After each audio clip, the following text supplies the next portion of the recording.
Good evening, everybody. Welcome to A Mexican Crossing Lines.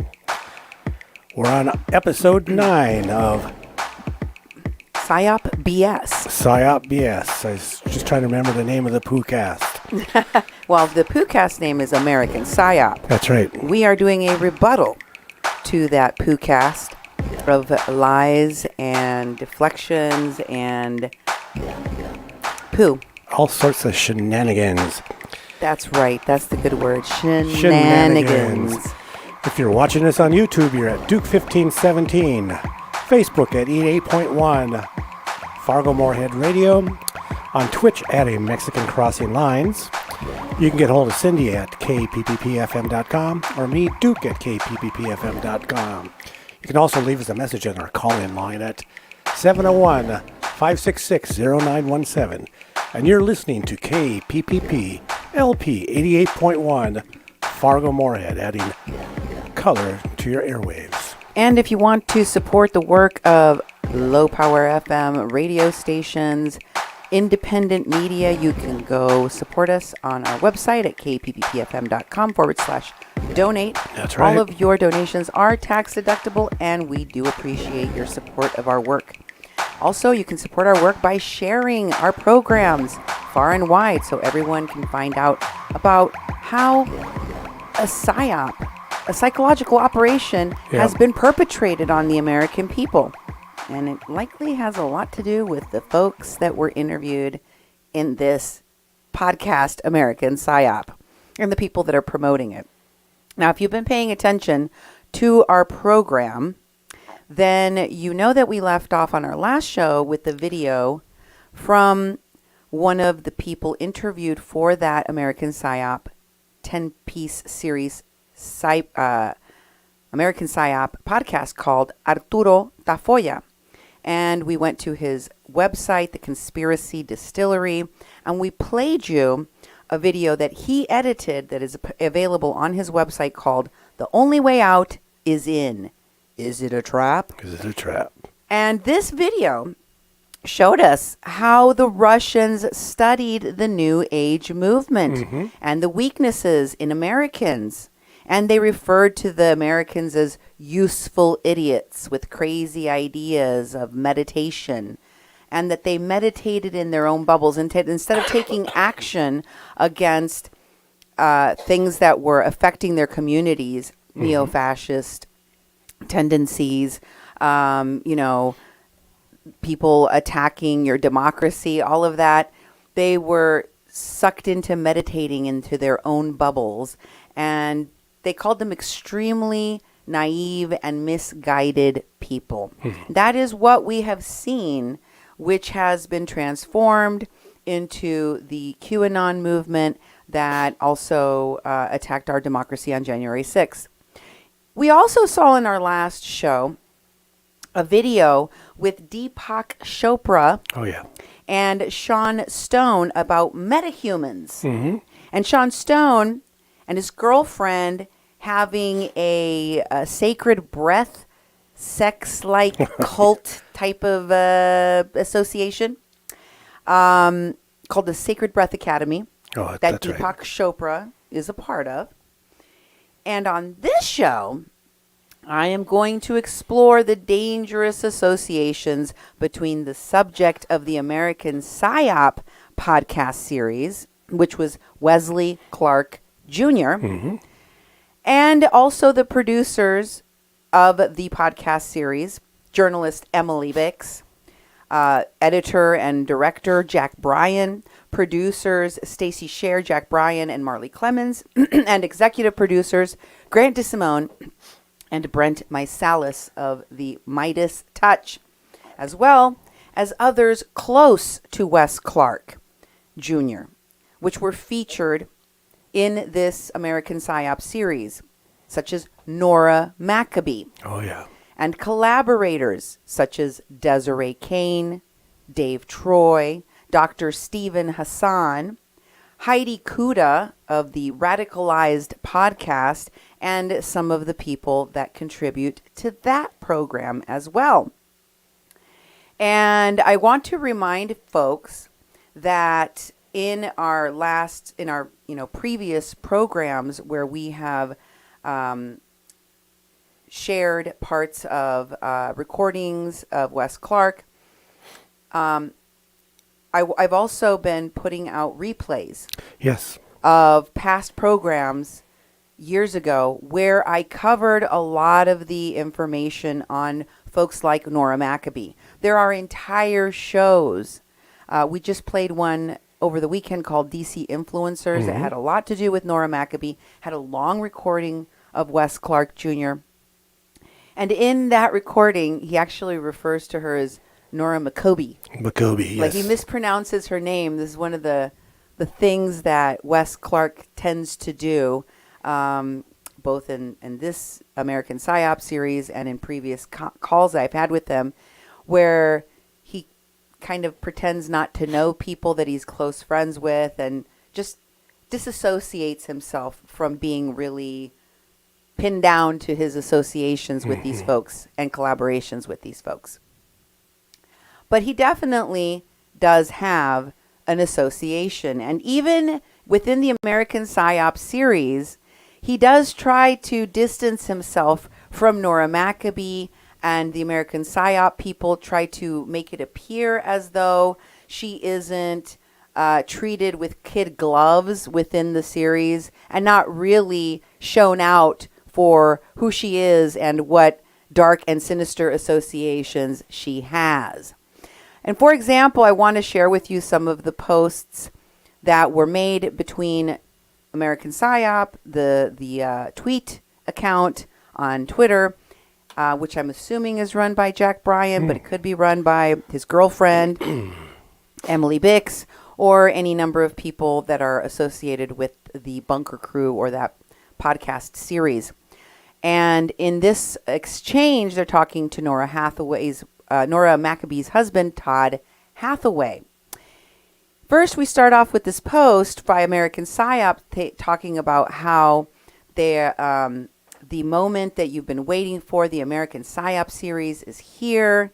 The finale of the show, of the series is available now, and they're talking about how proud they are of producing this show with thanks to Desiree Kane at Mr. Social, Emily Bix at Miss Bix, and Wesley Clark Jr.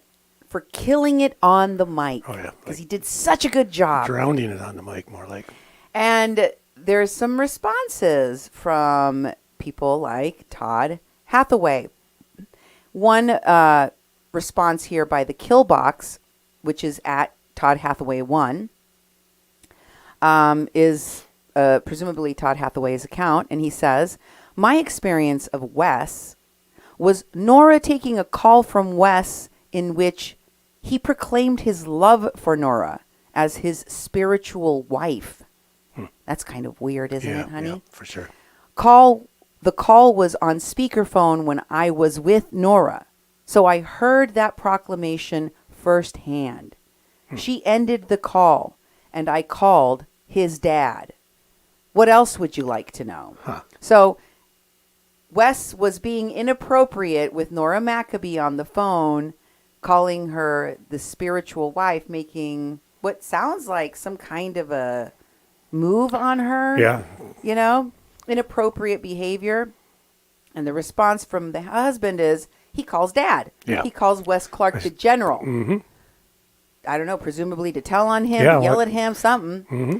And American PsyOp responds and says, "Why did you guys keep making introductions on behalf of people like Robert David Steele, even after you saw them pushing out dangerous lies?" Now, Duke, if you don't recall who Robert David Steele is, in our last program when we were talking about all of these different shaman and gurus and new age, blah, blah, blah, in the Sacred Breath Academy that's run by Sean Stone, Deepak Chopra, with the association of Deepak Chopra and the girlfriend that we showed you, there was a guy they interviewed named Sasha Stone. Okay, yeah.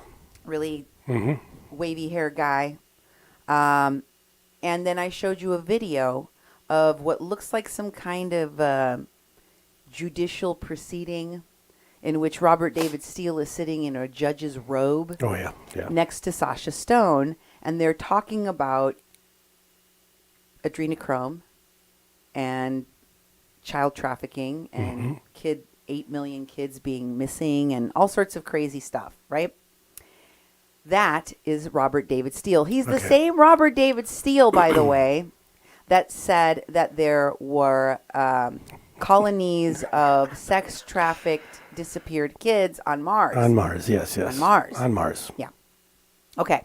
So now that you know who Robert David Steele is, American PsyOp is talking about Robert David Steele and Nora Maccabee making introductions to Robert David Steele to people on behalf of people like on behalf of Wes and other people.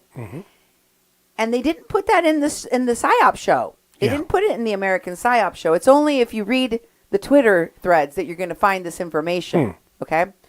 And American PsyOp goes on to elaborate saying, how much did Robert David Steele pay for Nora Maccabee's paintings? And where did he get the money? Now, this is an insinuation, of course, that Nora Maccabee was paid for whatever work she was doing, for whatever, one of the allegations that's made even against Hunter Biden and other people that are selling high-end art is that it's a very easy way of laundering money. Of paying people exorbitant amounts for something someone considers art, quote unquote. I can give you $500,000 or $1 million for something you sell as art. And really be engaging you in some other kind of payment, some other kind of job. So this is the insinuation being made here by American PsyOp. None of this was discussed in the show, by the way, in their podcast. That's right. But here on this thread, they're saying they want to know how much did Robert David Steele, an ex-CIA member, right, that is associated with QAnon, how much did he pay Nora under the table for her so-called art? And where did the money come from? Where did you get the money? Todd Hathaway deflects, does not answer the question, and he says, ask Steele. Oh, that's right. He's dead from doing what the doctors told him when he got COVID. Well, actually, he's probably dead because he didn't believe in COVID. But that's just me. And then, American PsyOp's Twitter account responds and says, that's a lie. We interviewed him in 2020, and he refused to wear a mask inside and claimed to be the first person to ever call COVID a hoax. He was anti-vax and pushed COVID disinformation very publicly. Now he's dead. If you can't answer questions, don't play like you can. Wow, pretty hostile. Because, he is kind of deflecting. He's not answering the question. But Todd Hathaway does not believe in COVID. Listen to his response. Catching COVID didn't kill him. Being overweight with pre-existing conditions, coupled with being placed on remdesivir per the doctor's orders until his organs started shutting down, and then being placed on a ventilator, killed him. Anyway, be sure you get all your booster shots, please. It's almost as he's saying it like in a sinister way, like, go get those jabs that are going to kill you, He's also... Are you reading that the same way as I am? It sounds like he's pushing the same kind of disinformation about COVID vaccinations and COVID itself that Robert David Steele was, which ended up killing him. And then the thread continues, and the response from American PsyOp is, oh boy, ladies and gentlemen, Todd Hathaway.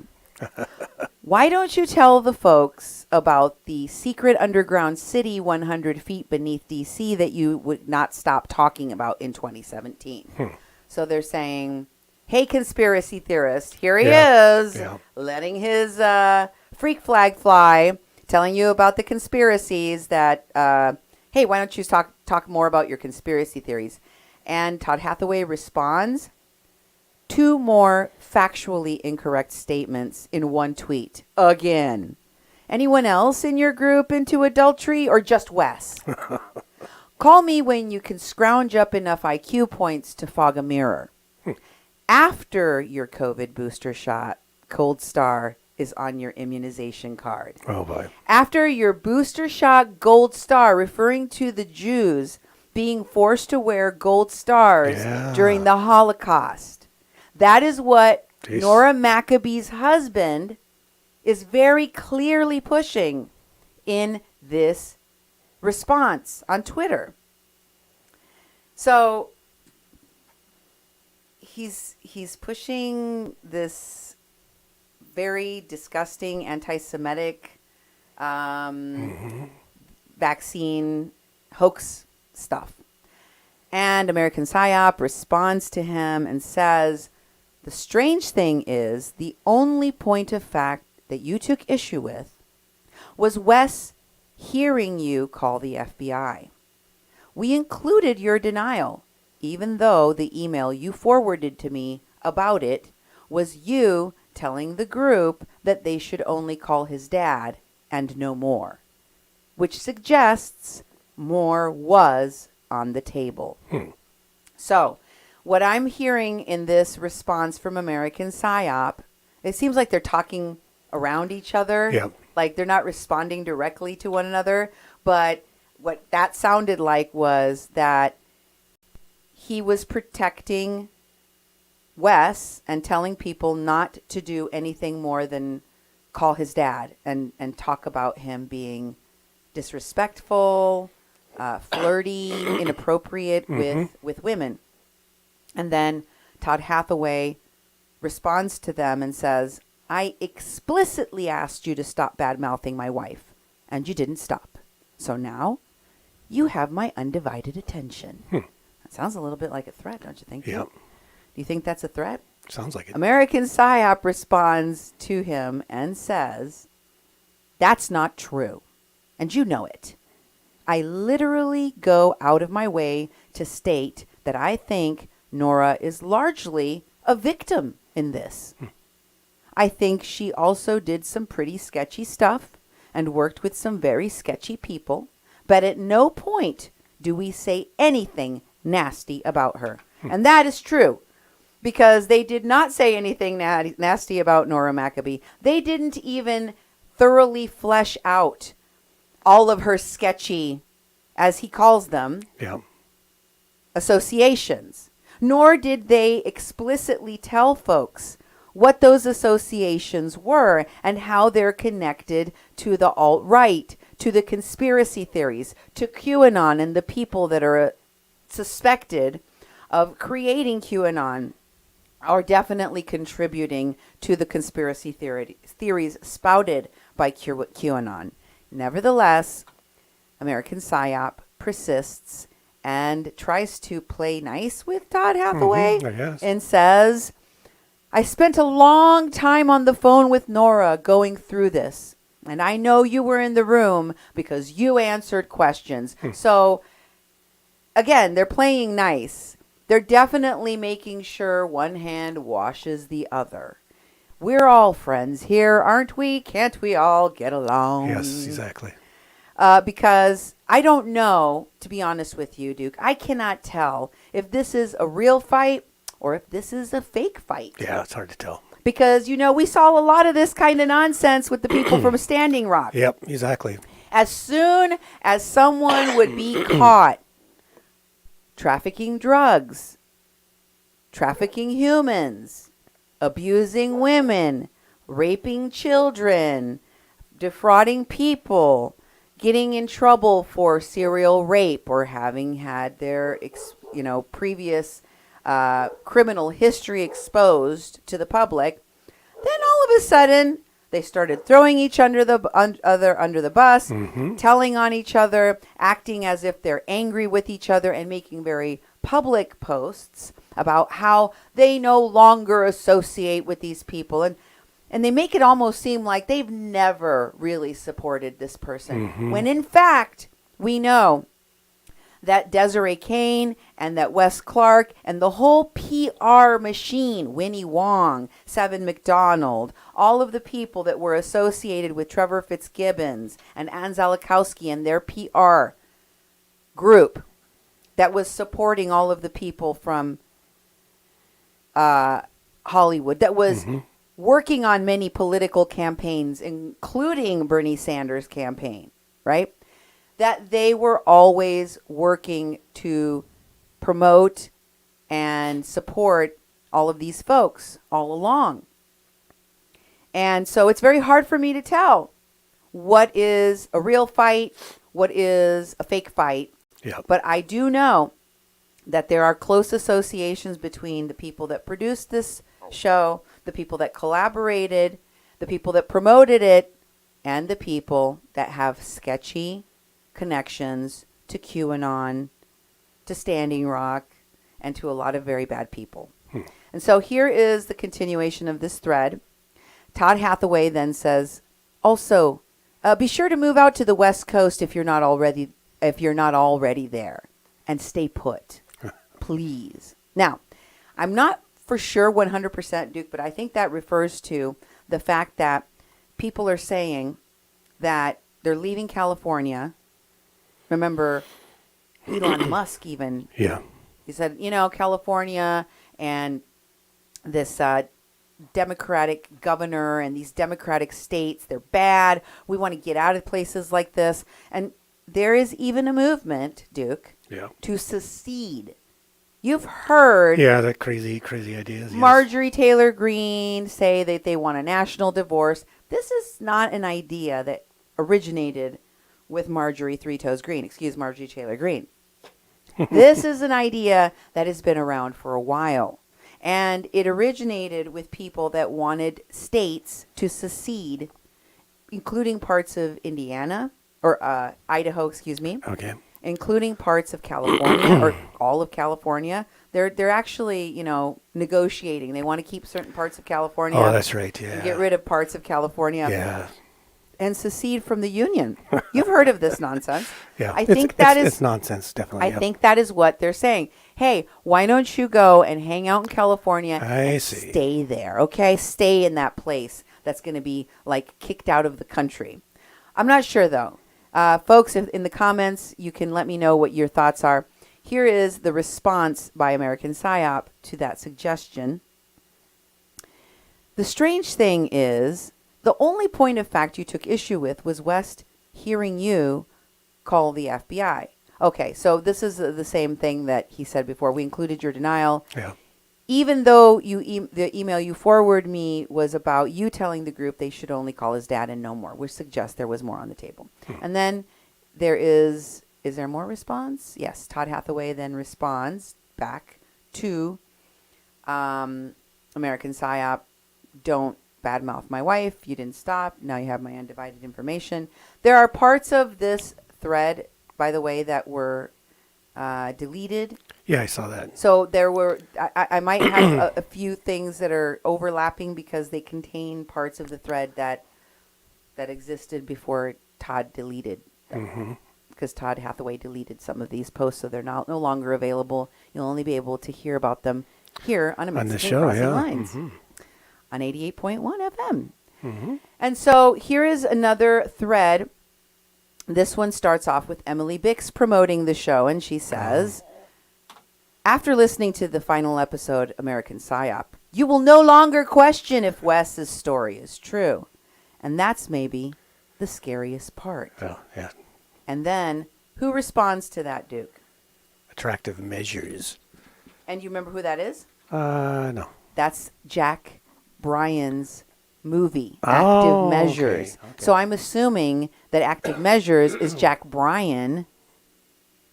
Jack Bryan's, is the boyfriend. But they make it seem here like some totally separate entity to American PsyOp is questioning Emily Bix. Oh, yes. And then he says to her, can you explain why you gave Nora Maccabee the victim tag? Nora Maccabee's husband is even more suspicious. Ex-military and into the free energy movement. Also, her association, Nora Maccabee's association with Tanya Biss, the wife of Nunez's lawyer, Devin Nunes, is very significant. So why not even mention it? Why no mention of these associations? Yeah. And then under that is a link to International Fund for Chinese Environment, and it talks about these associations and some of the sketchier things that Nora is involved with. Again, I recommend y'all go to kpppfm.com and check out all the shows associated with Nora Maccabee. DC Influence, Glitterati, Hollywood. There's a whole bunch of them. You can just type in her name, or you can search for the shows, and you can find all of the content we've already produced about the people involved in the American PsyOp show. Also, you could just go to Duke 1517 on YouTube. That's right. And you can see all of the shows that we have been replaying, which kind of dovetail into the programs that we're talking about now. Exactly. So Todd Hathaway responds to this thread to Active Measures and Miss Bix and says, "My only experience of Wes was Nora taking a call from Wes." So this is where he talks about how he was inappropriate and called her the spiritual wife. And Active Measures, American PsyOp, and Miss Bix all respond. And they say, "I think there's a lot of gray when it comes to victim and perpetrator. You heard Wes accusing Des." Who is that? Desiree Kane? Desmond Tutu? I don't know.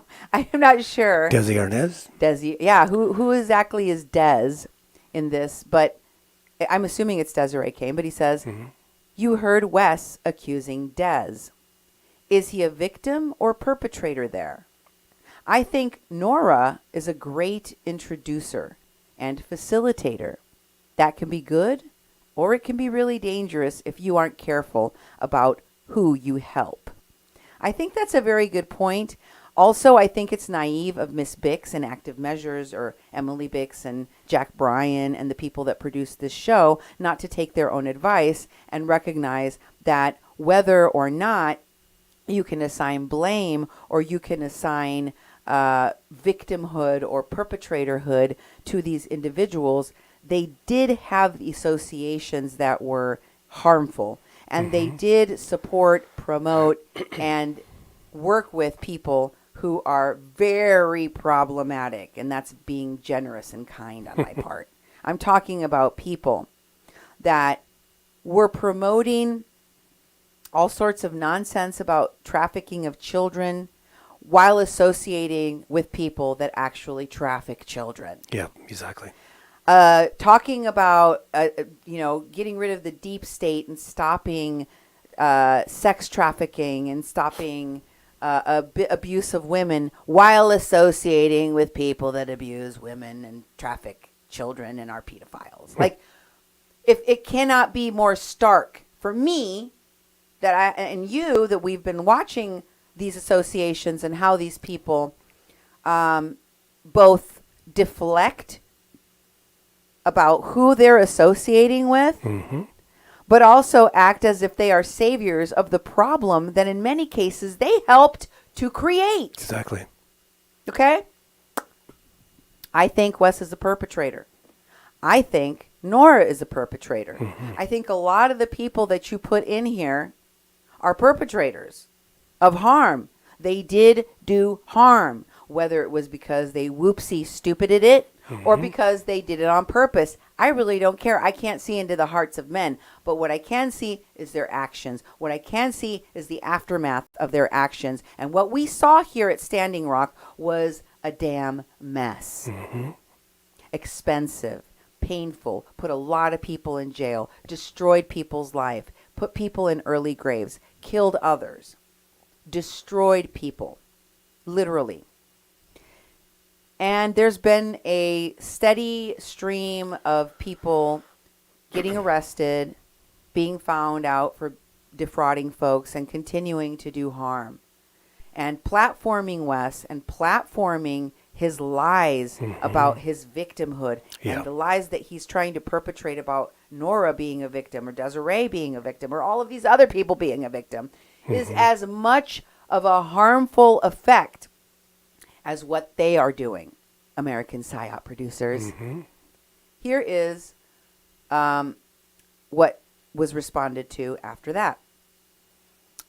This is the next response after American PsyOp says that you have to be careful about who you help. Nora Maccabee appears on the scene. She has something to say, and she says to both Miss Bix and Mr. Bryan, 1, you're absolutely right. I was very naive and assumed the best of people. Sometimes that was successful. The Energy Conversation Network was at 6,000 people when it was defunded in 2010. It was totally nonpartisan before the divide, disorient, chaos warfare began.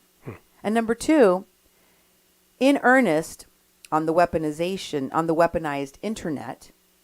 What? Due to being the senior communications specialist for EC, I came into contact with many people on all sides, but I was never on any side except in the mission to support Earth, health, healthy life on Earth, sustainable communities, art, etc. Okay, let me just break down what she said to you. The woman whose father was in the CIA, who told us that she grew up on a street filled with spies and spooks, on a street where she was just down the street from J. Edgar Hoover and his boyfriend. A woman that was born in Mexico, whose dad went to study Erich Fromm, right? A woman who has spent her life working around energy policy, intelligence, military, etc., who has been making money off of her connections. If this is not a nepo babying, off of the piggybacking, off of the fumes of her daddy's CIA times, and definitely taking advantage of all of her ties to ex-CIA people, be they good or be they bad. I think Nora is about cashing in. She's just as much of an opportunist as Wes Clark Jr. And all of the other people that she associates with, and all of the people that the PR machine behind Trevor Fitzgibbons seeks to clean the image of, because that is what they do. They clean the image of these people. She tries to act like Wes and like Trump. I just know everybody on all of the sides. That's right. I'm friends with everyone. That doesn't mean anything bad. Yeah. I could be friends with people from the left and from the right. So you admit that you are friends with bad people. Or you were too naive to know that they were bad. Bera, please. Come on. You know exactly what's going on here. You know that these people are bad. If anyone should know who the bad guys are and who the good guys are, it's the child of someone that was in the CIA. Okay? It's the child of someone that has insider information on energy policy, government, and intelligence information that would be able to know that someone the likes of Robert David Steele is not mentally stable, that someone the likes of Wes Clark Jr. doesn't know poop from Shinola about energy policy or foreign politics. Like, these people are not the people to go to for information. She's an opportunist, opportuning. And the fact that American PsyOp gives her a pass, to me, is a sign of their whitewashing of all of these people's history.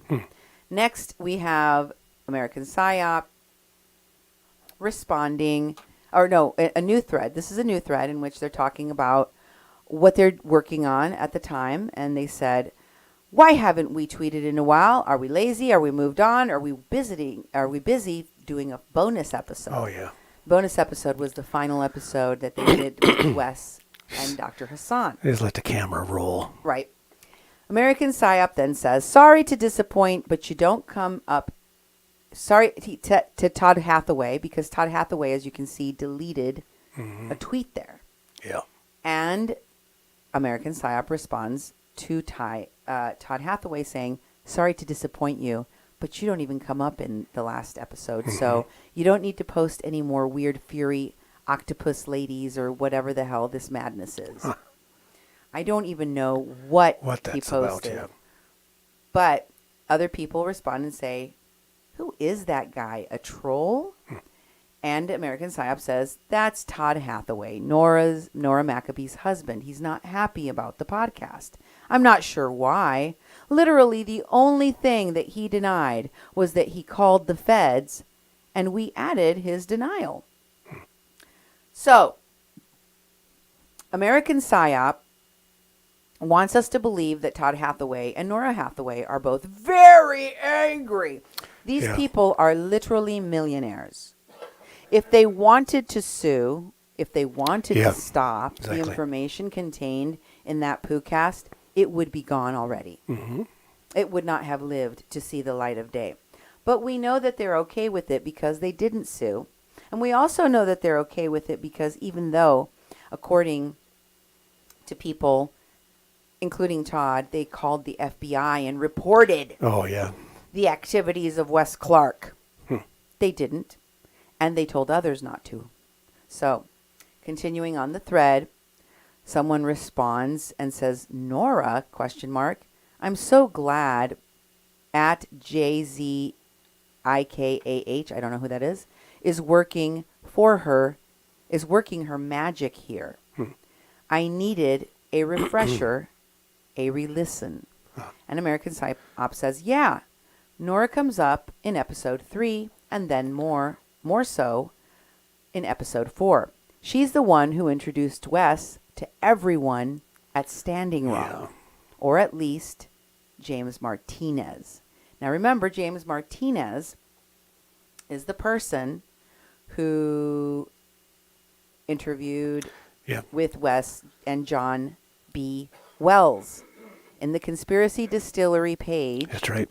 Arturo Tafoya has a page where he posted 2 interviews that Wes did while Standing Rock was occurring, in which John B. Wells, a talk show host, interviews James Martinez and Wes Clark. And then American PsyOp posts a beehive. Or no, Nunya posts a beehive, and Todd Hathaway jumps in and responds, stay where you are. I don't know what that means. What does that mean? But he just wants them to stay where they are. Don't move. I don't know what that means. Anyway, in this next Twitter thread, we take a look at some of the connections between the people that were being called out in the threads that we read before. Okay. Specifically, Tanya Biss, which you heard about, and Robert David Steele. So in this post by Arturo Tafoya, who has those Conspiracy Distillery websites on YouTube and elsewhere, where you can see, listen to the entire interviews with James Martinez and Wes Clark and John B. Wells, he posted in response to Todd Hathaway and the Midas Touch. And 2 others, I can't tell who exactly was on that thread. But he says to Todd Hathaway, lol, is that some Jedi mind trick or what? But I understand why you are Nora Maccabee's husband. American PsyOp called Nora a victim.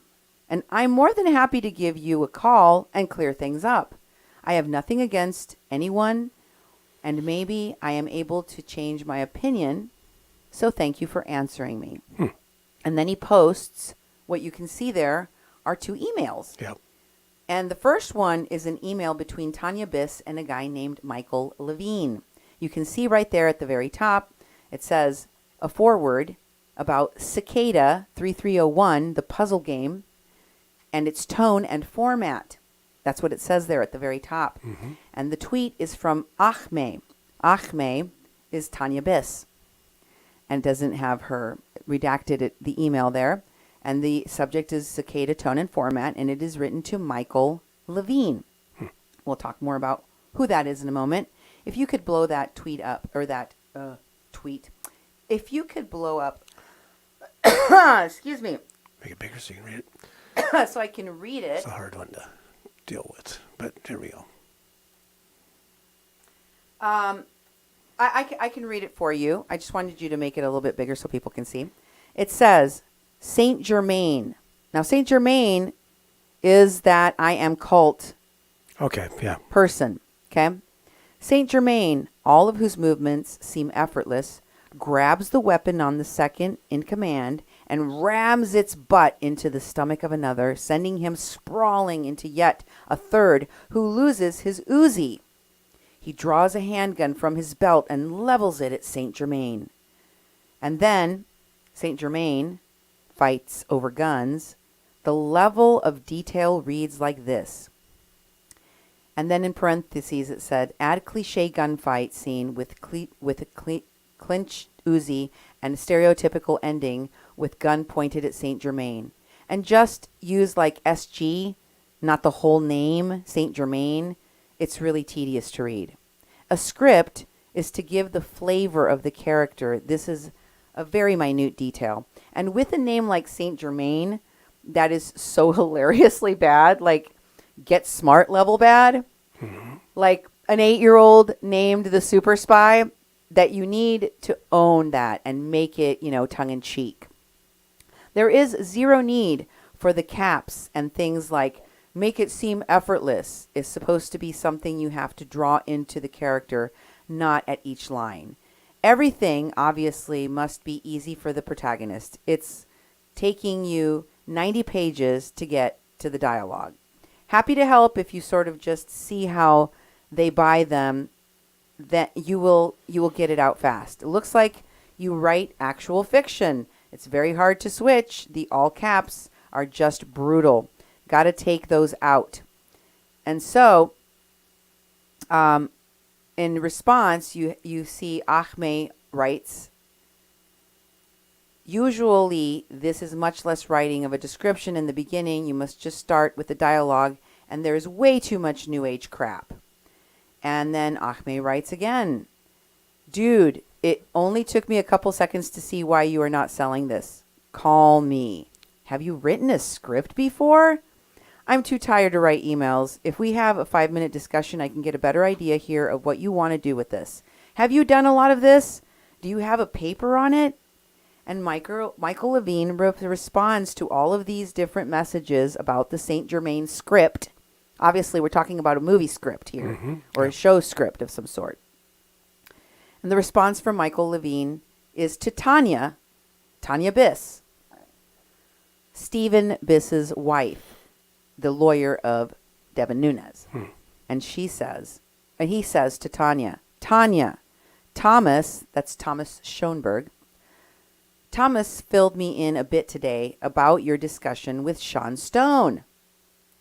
He said that you're thinking of approaching Cicada first as a feature rather than a television show, and that the tone would be a bit lighter than what we had originally discussed, i.e. more Sherlock Holmes than Mr. Robot. Just to make sure we are on the same page, I thought I'd check with you to get your thoughts directly. I also thought I'd send you a script I wrote for a different project that Thomas and I are developing as an example of the kind of tone I think we're talking about, called Saint Germain and the Bell of Power, and based on Thomas's ancestor. See, Thomas Schoenberg, who is alleged to be one of the creators of the QAnon movement, he's accused of being the creator or the person that started or that took Cicada 3301 and started the QAnon movement. Okay. He alleges that he is Saint Germain. I see. He alleges that he is the ascended master and that his ancestors are Saint Germain and that he is the leader of the cult of I Am. He's one of the leaders of the cult of I Am. So, that is how all of this connects to Sean Stone and Tanya Biss. Following?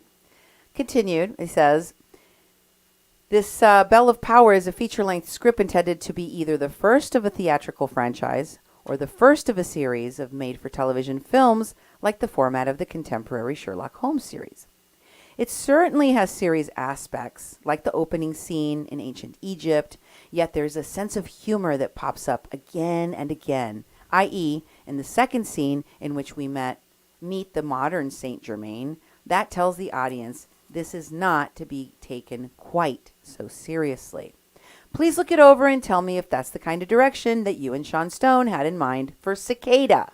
Oh, really? So you see, Tanya Biss and Mike Levine are having a discussion about scripts and about Cicada 3301 and taking the puzzle and turning it into a show of some sort that features Saint Germain, the leader of the I Am cult. Are we all on the same page now? Mm-hmm. And just so you know who Mike Levine is, so you follow along with who this guy is, Michael Levine is a musician. Oh, actually, he's a composer. You see there? Mike Levine is a trained violinist. He began as a career as studio musician in New York. He has worked with lots of people, very important people. You can see he's worked with George Lucas on the Star Wars detours, Jerry Bruckheimer. He has also featured Seth Green and Seth MacFarlane in their animated series, including Spider Pig and some other things. So this guy is like an important Hollywood composer. I see. And he's worked on lots of important projects in Hollywood. Okay?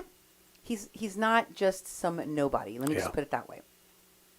So in this next email that Arturo Tafoya posted in response to Todd Hathaway, we see this email that is kind of cut off. You don't see the whole thing. At least it doesn't start off from the top there, so we can see what they're talking about. But there is some text before that you can't see that says something about the CIA. They call me again. Something. It's hard to see the words. But then it says there are 6 graphics in the Nobel long form that explains my vision at a glance. Nora, when your dad is ready, I would be glad to call on him. The enemy of my enemy is my friend. All progressives should support Trump if he implements the points in my memo. It is our one chance to eradicate the deep state. And then he tweets, or he sends in the memo a link to his memo called Memo for Trump. It says a memorandum for the president. There's a tiny URL link there. And then he's got his personal webpage, which is Robert David Steele. And you can subscribe free at this page and donate to him at this other page, at this other link, excuse me. And then Nora Maccabee responds to Robert David Steele and also links Tanya and says, Tanya, meet Robert David Steele. First of all, you're both 2 of the smartest people I know, and I am eternally grateful to you both, to both of you, for being my friend and supporting my work. Robert is former Marine, former CIA, and now an open source crusader for justice, getting rid of slave trafficking networks and good art. Tanya is a brilliant mind who is working on multiple fronts for the advancement of energy and medical technology and supporting good art. Oh, yeah.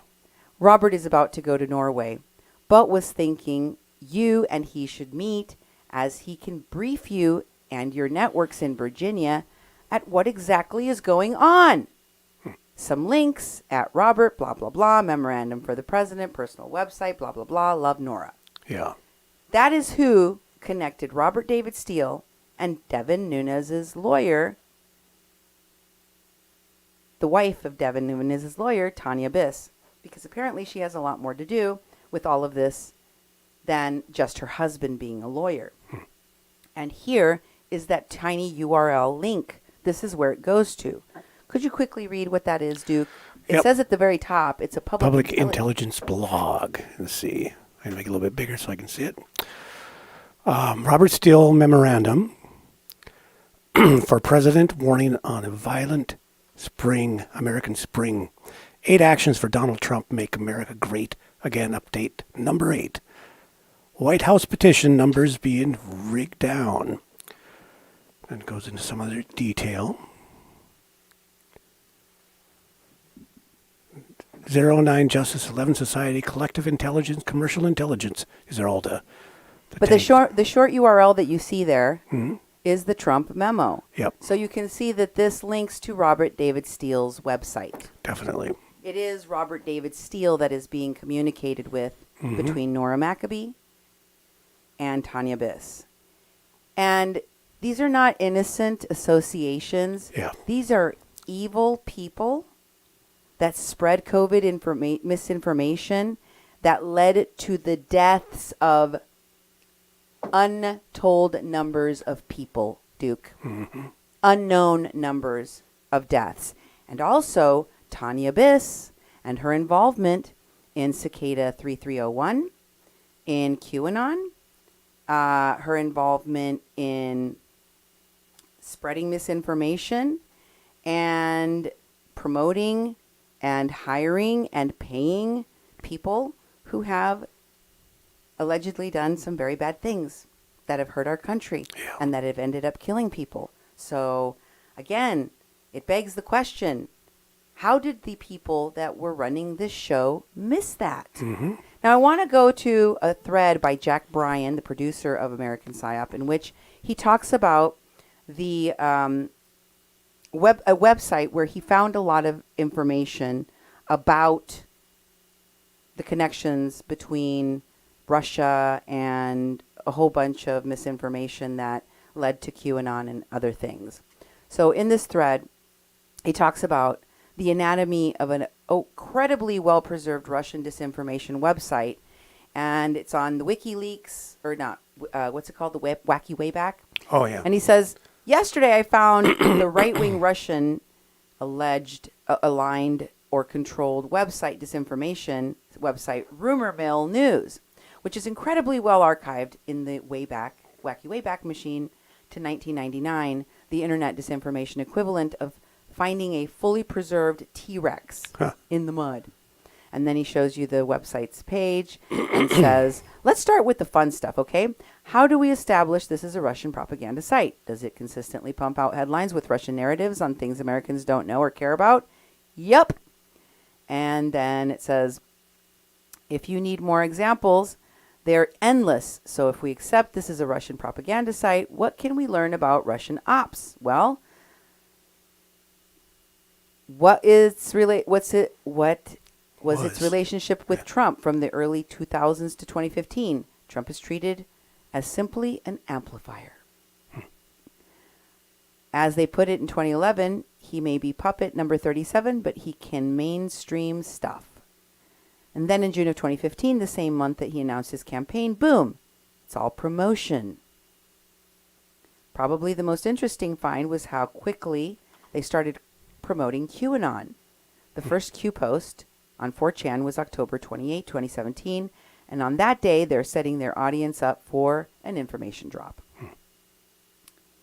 And then within 2 days, it actively is promoting the post. And from there, it's off to the races. And then this Twitter thread continues. And from there, it's off to the races. And what about earlier? Did it push any of the guys who would be QAnon promoters before QAnon? Yep. Did it push pre-Q related conspiracies? Yep. Did it promote Mike Flynn, Steve Bannon, Roger Stone? Yep. Yes, and yes. How about Elon Musk? But of course. Yep. And the I Am cult, Ascended Mansters nonsense? You know that they did. And then he goes on to talk more about this website. And he asks, does it connect to Wes Clark Jr. and American PsyOp. Doesn't it always? Did they push their readers to January 6th? Yes, they did. There really is no end to the fun. I recommend anyone interested in studying disinformation to check out this site and tell me what you found. There's so much an embarrassment of riches. And then he links the website. Also, if you look into who is behind the site, it claims to be former CIA, but he was really a con man who pretended to be military until he died in 2005. And side note, if the Wes Clark Jr. reference was confusing, then you need to listen to American PsyOp, their podcast. Yeah, Poopcast on Apple. Their Poopcast on Apple. And then he goes in again and says, another fun find is how often and early they amplified Joe Rogan. Searches get harder before 2011. And goes on talking about more of the people that you can find in the series. That might be a duplicate. Yeah. Or maybe not. Keep going. Got a different file number. And yeah, it looks like it's a duplicate because it ends with Joe Rogan. Yep. Maybe there's more after Joe Rogan. Maybe not. I don't know. They talk about Joe Rogan. Searches get harder before 2011. Yeah. Yep. The same duplicate as the other one. But after the spring, but by September 2002, they've gone advanced knowledge narrative. But right around the first anniversary, they start pushing inside job. Oh, and for you nerds out there, yeah, plenty of Lyndon LaRouche. That's it. Oh, yep. I think we missed one. There was one that we missed that was talking more about the stuff connected to January 6th. I see. And the insurrection. And more recent stuff about the investigation into the insurrection and all that. Anyway, in this next thread, I wanted to share with you some of the responses from people that actually listen to the Poocast. Oh, people actually listen. People listen, and there was a lot of people that thought it was kind of, trash. Here's one comment saying, American PsyOp at Widwad said, American PsyOp, great story, but very difficult to follow. No attempt to investigate what is real and what is not. Questions like, were you scared? Or were you getting enough oxygen to your brain? Add absolutely nothing to our understanding. It needs to be made into a documentary. Huh. And American PsyOp responds a little bit upset. Damaging claims need supporting evidence to pass legal. All right. Detailing each would have taken hours and exposed sources. Number 2, there's a lot of clips that back up many of his claims. Number 3, we frequently give evidence that West didn't have. Are you sure you know what the word investigation means? Huh. I guess if it had to just been my Emily's voice instead of Wes's, you would have been like, they investigated this, but because it's just Wes's voice, you're like, well, they just turned on a machine and hit record and that's the show. Yeah, pretty which much. Is clearly not the case and a silly assumption. That's what I thought it was, Well, that's a silly assumption, Duke. Yes, very silly. I thought it too, because even their edits where they put Emily Bix's questions in, she they're jumps stupid in. questions like the one that they said, did you get enough oxygen to your brain? Did it hurt? They are stupid questions because they weren't actually part of the original recording, in my opinion. Yeah.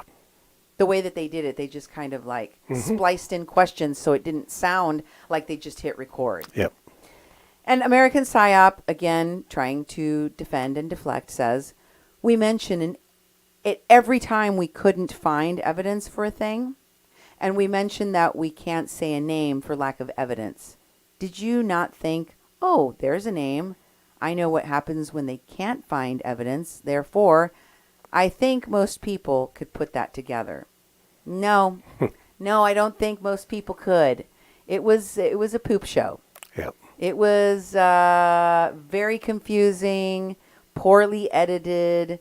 Sound quality sounds like poo. You would think that the Midas Touch and the Bunker Crew could have done a better job, given that they have a bigger budget. You know, they have the kind of budget that people producing documentaries and movies have. Exactly. And yet they did such a poopy job. Here's somebody else's comment, and they say, I'm grateful for this documentary. The level of harassment against those fighting for our democracy is insidious and intentionally harming their families, like in Russia. Please watch. And Midas Touch there is promoting the coming American PsyOp mind-bending podcast miniseries about the son of a presidential candidate who was targeted in an assassination attempt. He looks like he's on life support there. Yeah. And then Nathan Hale at Slope Rocker responds, worst podcast I've ever heard. Absolutely no fact-checking or due diligence was ever presented. The only obvious conclusion is that the whole tale is fabricated. All they present are the incoherent ramblings of an obviously disturbed and it's sometimes totally incoherent Wes Jr. Yeah. Agreed. I agree with that assessment. Me too. But American PsyOp comes in to defend themselves. They couldn't just take the L and walk away and be like, yeah, we did do a kind of crappy job. Yeah. If that were true, would you really bother obsessively trolling basically every post? Just have an opinion about it, you know? You know, our free speech dictates that people can tell you when you've done a crap job. Yeah. And you have. You've done a crap job.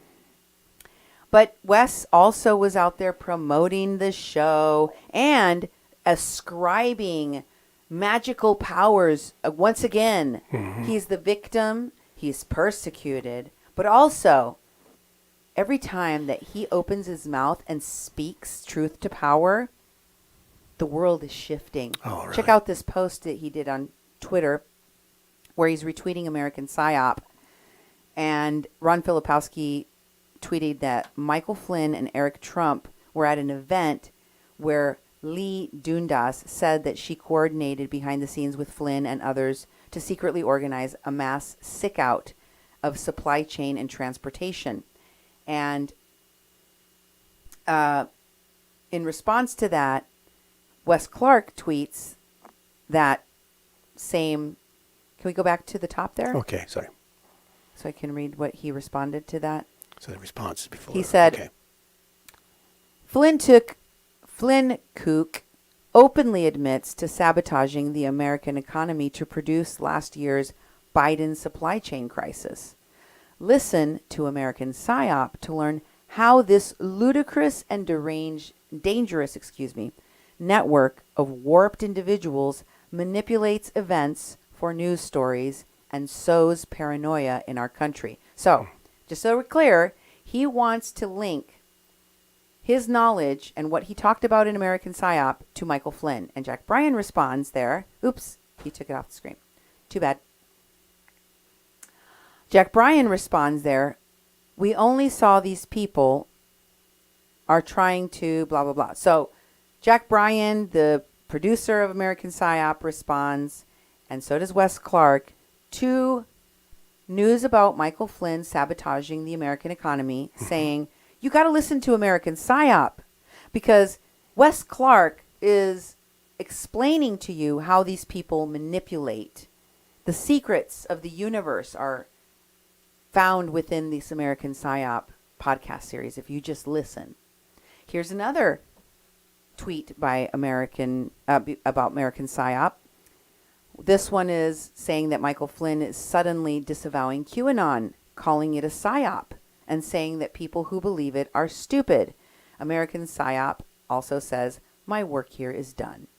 So American PsyOp, Jack Bryan presumably, is saying the work of his program, American PsyOp, has gotten Mike Flynn to disavow QAnon and basically cop to the fact that it was a psychological operation.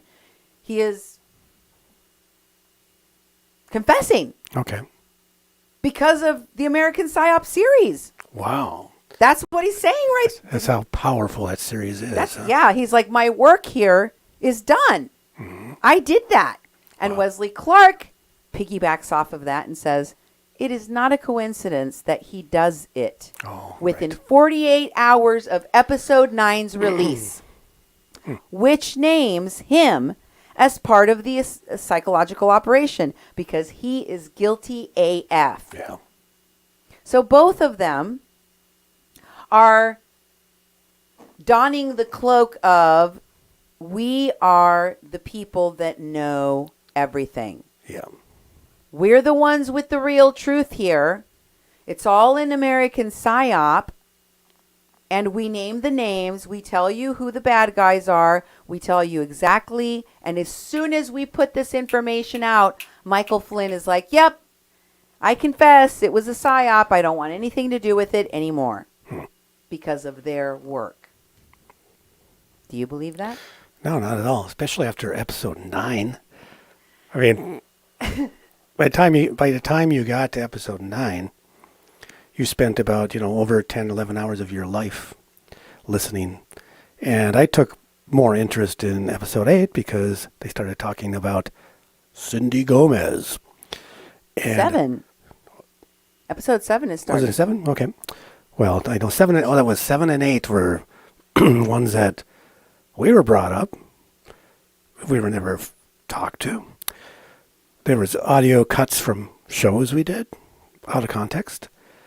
And there was never any sourcing of where it came from. Who is this Cindy Gomez? Just little pieces came out. In episode 9, Desiree Kane says, and she still does radio shows, And so for Flynn to decide to do this after episode 9, it was like, this was so good that Flynn flipped on this and did this immediately after episode 9 was dropped. And I'm like, right. I'm telling you, Wes Clark, and apparently the people that produce this American PsyOp podcast want to position themselves as heroes, as liberators, as the people that crack the code. Yeah, that's right. They know who QAnon is. They can tell you all of the things that were done by these people. They're the heroes. And then in this next post, we have a thread about Wes talking about American PsyOp once again. Oh, this is the one where he says that they're guilty, right? Mm-hmm. Does he respond anymore at the bottom there? The other one we were just on, there was some more stuff at the bottom. Okay, here, let's take a look at the bottom. He says, someone says, can I feature your podcast on my TikTok? He says, sure. Sounds good to me. Oh, and House of Petty says, I have a podcast live with 1.8 million followers. Yeah. And American PsyOp says, amazing. Let me know what you need. I was doing some fact checking. House of Petty says, I play them on my computer and we all listen. Like a fireside chat. Do you have a website I can screenshot and make posts to make sure you get the credit? Unlike us. Oh, yes. And unlike American PsyOp that does not give proper credit to the people they steal copyrighted material from. Yeah. Anyway, in this next post by Wes Clark, that's the same one, I think. And so we need to go to the next one. Okay. Yeah, because that's House of Petty.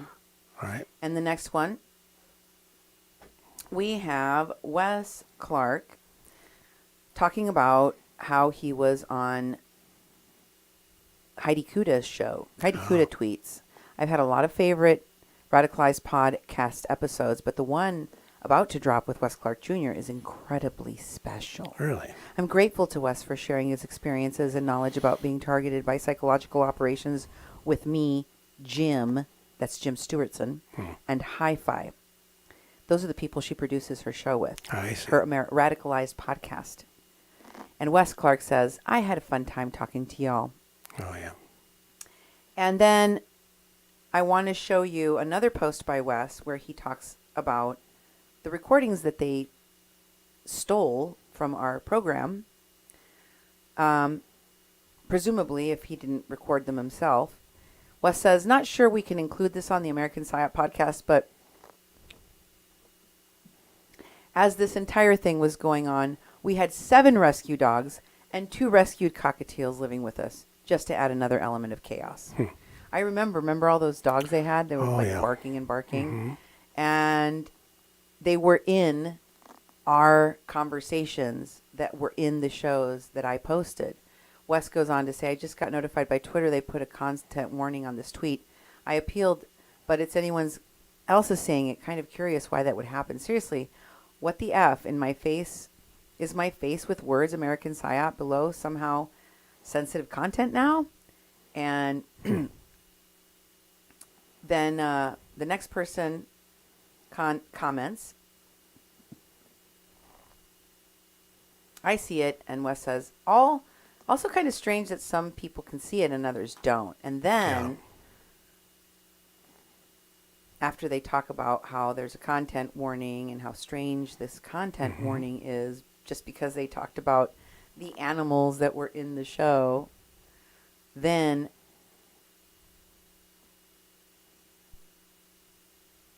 they say, Anthony says, now that's a PsyOp. And Jack Bryan chimes in, you can hear the animals in the background when your wife is on the phone with Cindy. Oh, that's right.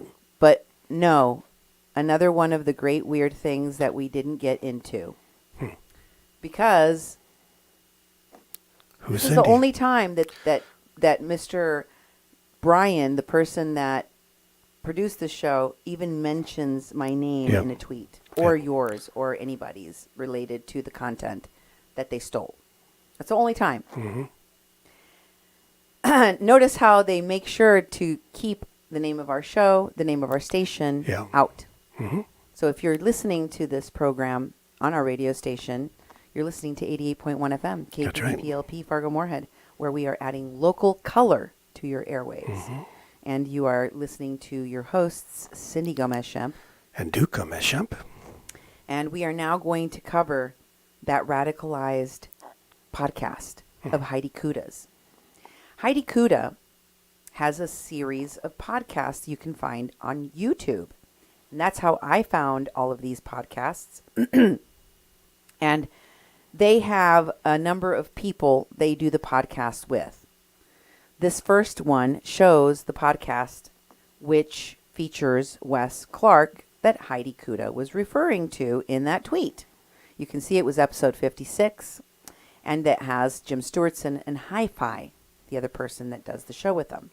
And then in this next post, in this next image, we have the radicalized podcast featuring another person that has been promoting the American PsyOp show. Oh, that guy. And that has been tweeting about cults and has done shows with Desiree Kane and Wes Clark and David Troy. Dr. Stephen Hassan, the so-called cult expert. And here you can see it was episode 33. That's right. Cult of Trump, Cult of Flynn, Cult of Dugan. And if you scroll, I think the next one shows David Troy, because they also did a podcast with him. David Troy was also on the show. On episode 1, Mind War, Crypto with Dave Troy and Finding Shared Truth. But they also did some shows with Jack Bryan. Jack Bryan was also on the show on their Radicalized pod. There's Jack Bryan in a recent podcast that they did. But they did a podcast even before this one, going back to more like the more beginning days. This one here is one that they did over almost a year ago, in which you can see that they're talking about their Active Measures documentary, and that he was the writer and co-producer of QAnon, The Search for Q. You see that? Yep. And he talks about that he is the CEO of the Bunker Crew Media. So these are all of the people that these folks have been collaborating with for a while. Let me share with you a video clip from this particular podcast in which they're talking about the responsibility that people have in the media when they're talking about folks like, these sketchy people involved in these sketchy things. Check out what they're listening to, what they said. I think that, I spend a lot of time looking at operations and looking at intelligence things. And I think that one of the issues in communicating those is that most people don't exist in the language of intelligence. Yeah. So when they hear ops, when they hear things like that, they think James Bond, and it feels very foreign. And the way that I tend to address it, and frankly, a lot of the way I think about it, is that anytime you have an industry that's devoted to investigation, whether it's the FBI or whether you're journalism, you're going to have a problem with your contacts. So in the FBI, it's called the dirty asset problem. If you have somebody that's giving you information about a criminal organization, you have to allow them to operate within that criminal organization in order to keep giving you information. So sometimes it's called the Whitey Bulger problem, because Whitey Bulger is sort of the most famous example of this. In journalism, you have a problem of access journalism. So during the Trump years, Maggie Haberman was sort of like the key example of that you knew that Trump was her main source, and it allowed her to become the preeminent journalist for the New York Times on Trump stuff. And so, yeah, she got to put out stuff that was seemingly bad about Trump, but it was usually couched in the context of framing it from a perspective that was more palatable. And so a lot of that also happens in the world of QAnon and things like that, but they don't have the infrastructure that something like the New York Times has, or something that the FBI has, to say, hey, you know what, you might not want to have that murderer as part of our program, or hey, you might not want to have that spy as part of one of your sources. And the problem with dirty assets or access journalism is it's a perpetual process that gets worse as it goes. With any source, your best information is going to be the first step that they give you, because that's what they've been collecting. It's like a band. Their first album is usually going to be the best one they come out with, because they've been spending years and years developing. And as time goes on, you rely on them more and more, and they are using you more and more. Yeah. And so that is the case with, again, the FBI is the case with journalists, that you have to be really careful about being used. And I think that in the world of alt media, in the world of the internet, that those structures that are frequently don't work very well, but are there in place to keep that in check, just don't exist at all. And the only factor is how many hits you get. Right. And so if somebody can then create technologies that can amplify Twitter accounts, that can amplify YouTube hits, that is a huge tool that they can use, not just to give access, but to give, a venue. And so these things happen, and I think that even the perpetrators of them don't see them in the way of the context of operations. I think they see it in the context of access journalism sometimes, or I think that they see it in the context of, well, I'm just doing what I have to do. But when you see people reporting on like QAnon for years and reporting on things adjacent to all the people involved, but not the people involved, I think one should be suspicious of that at least as much as they're suspicious of why Maggie Haberman's New York Times articles always seem to make Trump seem like the innocent or the aggrieved party. Wow. Or Jack, it also seems that some of the people reporting on QAnon don't come from a journalism background or an English background or a reporting background. And so there is, there is that dearth, there's that gap between what you get when you go through, an apprenticeship or an education process. They're coming from different sectors, and all of a sudden they, fancy themselves. Maybe they get an article or two, but they've sort of lost the distinction that you're making precisely, and knowing how to deal with the source or what even is a source. And so we saw a lot of reporting that was, frankly, just becoming a mouthpiece for other people's agendas in that process. Yeah, I mean, the thing about becoming a mouthpiece for other people's agenda in the process. Access journalists. Imagine that. Dirty assets being used as a source and ending up being used by that source. You know what the funny thing is to me? What's that? Arturo Tafoya was one of the people that they interviewed for these different shows and books and movies. They used his content. They produced their videos on YouTube.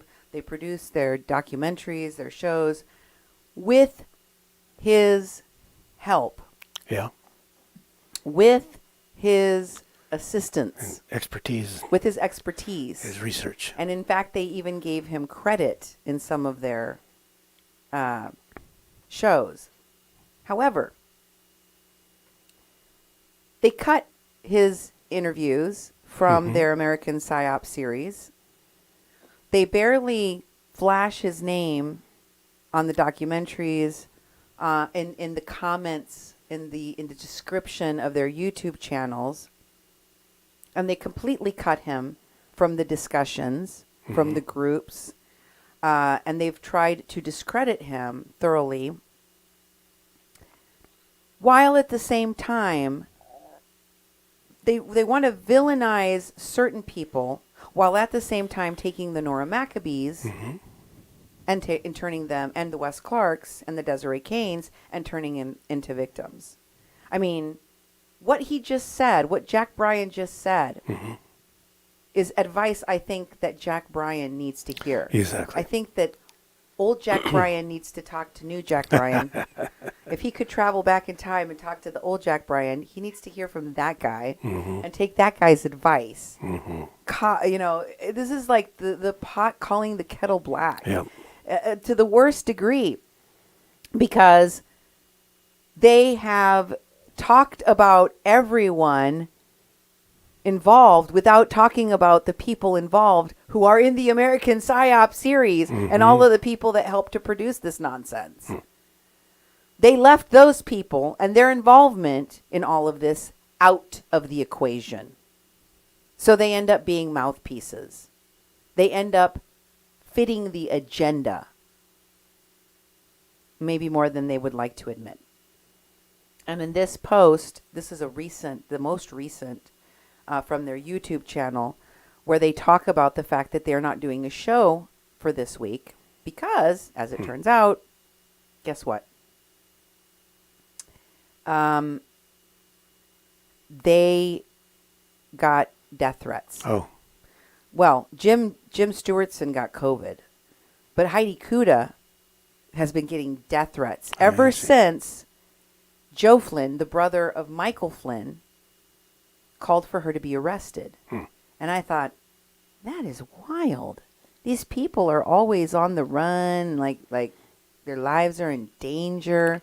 So I had to go and check this out, and I found this threat, Flynn threat, on Kuda. She posted it on Twitter, and she says she's replying to her own tweet in which she's talking about Women's Day and how she wanted to expose misogyny on the far right and the extremists in America, like the brother of General Flynn, who called for her arrest, the arrest of her as a woman reporter, and then sent death threats to her, including one with an address.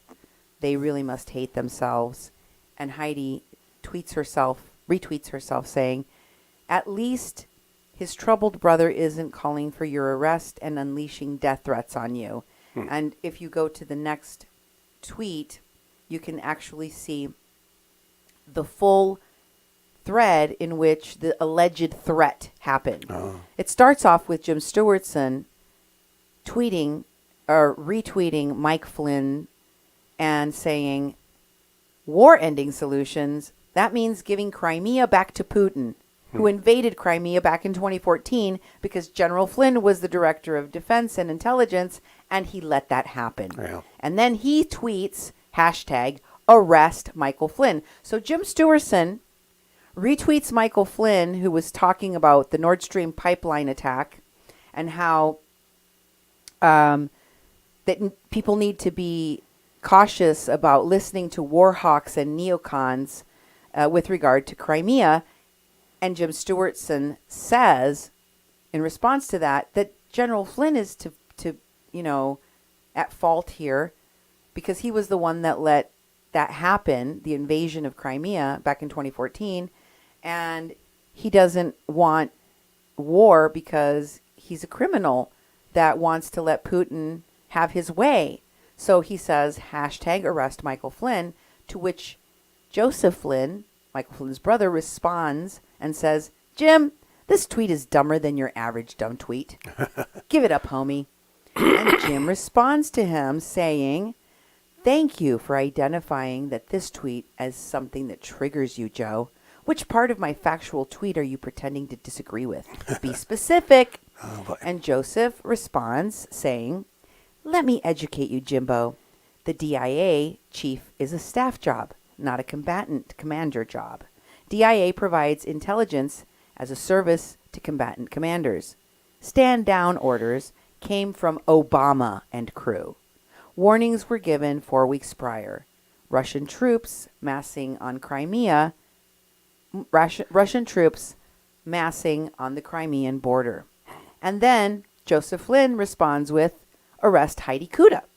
Yeah. But remember, Jim Stewartson started the hashtag of arresting people, not the other way around, which you don't get if you don't look at the whole thread, which I went and found just so we could see it, right? Mm-hmm. But this is what Heidi Kuda claims were the death threats against her. So she says, ever since Michael Flynn's brother called for me to be arrested, here are some of the people that have subscribed to my Substack. So, these new subscriptions to her Substack with strange names and fake emails, as she posts at the top. The emails addresses are fake, but the trauma is real. Those are the sources of the supposed death threats that somehow are attributed to Joe Flynn or Mike Flynn. I don't know how she gets there, but this is what she's calling the death threats against her. People that subscribed using fake email accounts and fake profile names like Lock Your Doors, You're Going to Die, Cry More, Biatch, and Eat Poop. And I've censored those.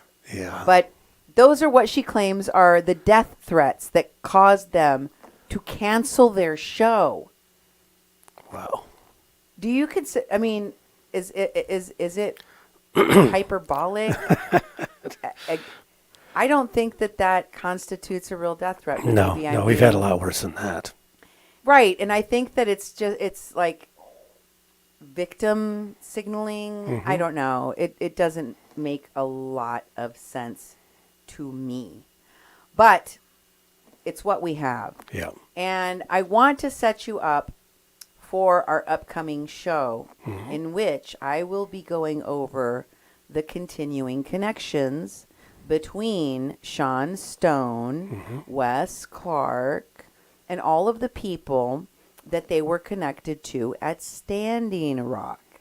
Remember, Sean Stone not only has a sacred breath cult, he doesn't just have programs on the conspiracy theory, New Age program, television channel, Gaia. Okay. He also has television programs on the Lip TV, as well as Russian television news, in which they called their programs the Hawks. Remember, he interviewed Deepak Chopra with that metahuman video on the Hawks. Oh, yeah. Well, he's interviewed a whole bunch of other people from that program, including Honor the Earth Executive Director Winona LaDuke. Here is her interview with Watching the Hawks on Russian television. And here she's talking about Yemen and water protector actions. But I'm going to talk to you in my next program about her connections to the New Age, shamanic, weird religious, culty-like movements, and how all of these people hurt and harmed people at Standing Rock with their nonsense, going all the way back to 2016. So stay tuned. Please share our programs.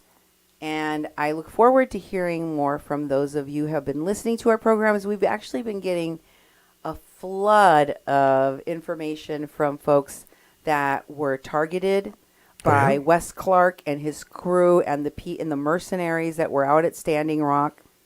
And also we've been getting contacted by people that have found frauds through our program and are trying to expose those people for the harm that they're currently doing in their communities here in the United States and abroad. Yeah. So keep it coming. Make sure that you contact us at Duke at kpppfm.com or Cindy at kpppfm.com. You can also call us on our call-in line and leave a message at 701-566-0917. You can leave about a 3-minute message on that, right, Duke? Exactly. You can also follow us on Twitter, on YouTube.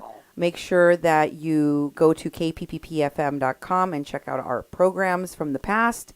Check out all of the programs on YouTube that are old shows that inform you about the stuff we've already covered on people we are featuring in these programs today. And we will see you on the next Mexican Crossing Lines here on 88.1 FM. Thanks for listening. God bless and good night. Good night.